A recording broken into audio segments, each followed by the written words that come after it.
Hello বন্ধুরা, যে প্রাণীটি আপনারা দেখতে পাচ্ছেন হঠাৎ সমুদ্র থেকে এই প্রাণীটি উদ্ধার করা হয়। কি ছিল এই প্রাণী এবং কেনই বা এত ভয়ঙ্কর? সমুদ্র থেকে উদ্ধারের পরই সেখানে বেশ কিছু মানুষের ভিড় জমে যায়।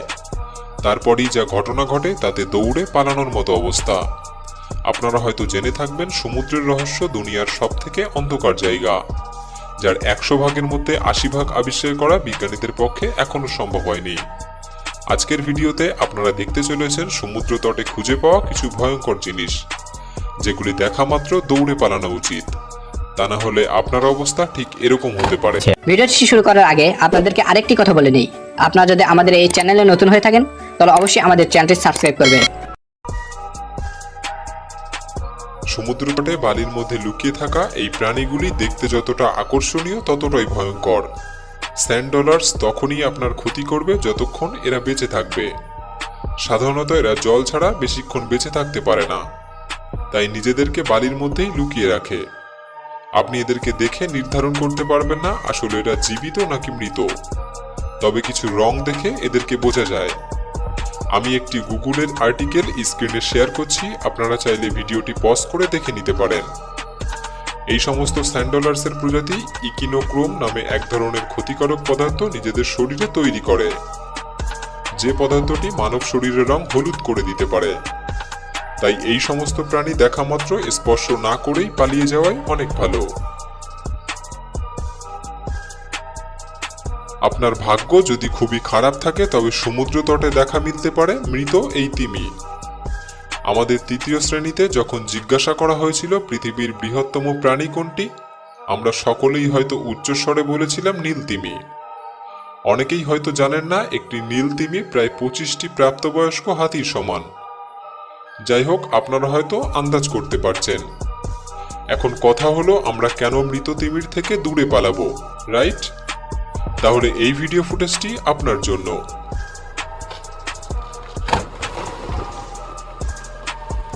আসলে এই তিমিগুলি গভীর সমুদ্রে মৃত্যুবরণ করার বেশ কিছুদিন পরে সমুদ্র তটে ভেসে আসে, যতদিন না এদের দেহ একটি বড় বলের আকার ধারণ করতে পারছে।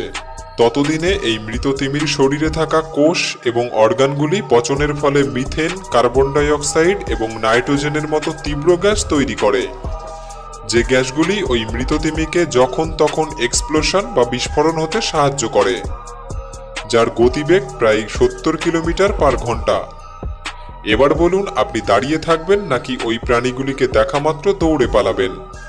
কমেন্টে অবশ্যই জানাবেন। হ্যালো বন্ধুরা, আপনারা হয়তো কখনো কখনো শুনে বা দেখে থাকবেন সমুদ্র তীরে এইসব হাঙর এবং তিমির দল একসাথে মৃত্যুবরণ করছে, কিন্তু আপনারা হয়তো জানেন না আসলে এইসব প্রাণীগুলি একসাথে কি কারণে মৃত্যুবরণ করলো।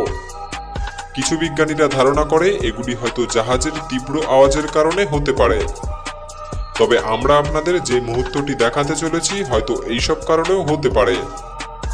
সমুদ্রের রক্তরাঙা জল, এটিকে বলা হয় রেড টাইড অর্থাৎ লাল জোয়ার, যে জলের সাথে মিশে থাকে প্রচুর বিষাক্ত কিছু পদার্থ, যা সমস্ত প্রাণীগুলিকে মারতে কিছু মুহূর্ত সময় নেবে। যদিও রেড টাইড একটি ন্যাচারাল ফেনোমেনা, তবে জল দূষণ এর জন্য অনেকখানি দায়ী।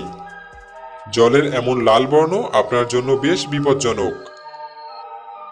সমুদ্রের এমন মোহময়ী আকর্ষণ আপনাকে গভীর সমুদ্রে টেনে নিয়ে যেতে হয়তো কিছুটা মুহূর্ত সময় নেবে।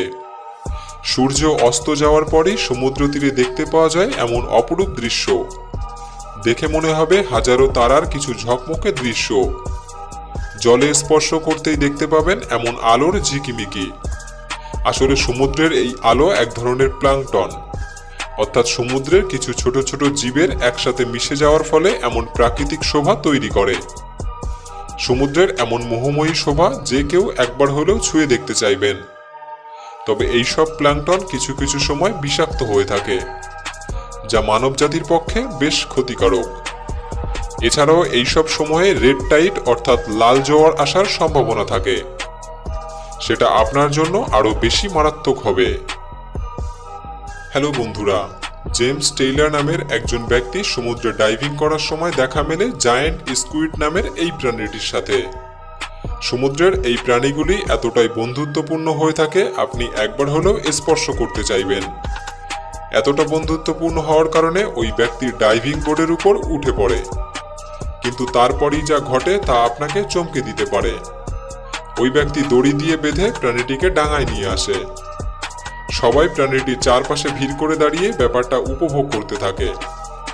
তারপরই যে ঘটনাটি ঘটে, প্রাণীটিকে দেখতে পাওয়া যায় তার শরীরের মধ্যে থেকে কিছু প্যারাসাইট নিঃসরণ করতে।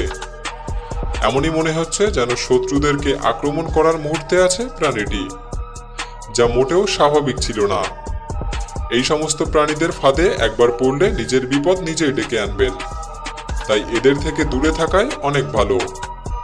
প্রকৃতি কত ভয়ঙ্কর আর অদ্ভুত হতে পারে তা আপনাদের সামনেই, বিচার আপনারাই করবেন। আপনার মতামত অবশ্যই কমেন্ট বক্সে করে জানাবেন। তো বন্ধুরা, আজ এই পর্যন্ত। ভিডিওটি ভালো লাগলে ভিডিওটি লাইক করে চ্যানেলটি সাবস্ক্রাইব করতে ভুলবেন না। দেখা হচ্ছে পরের ভিডিওতে।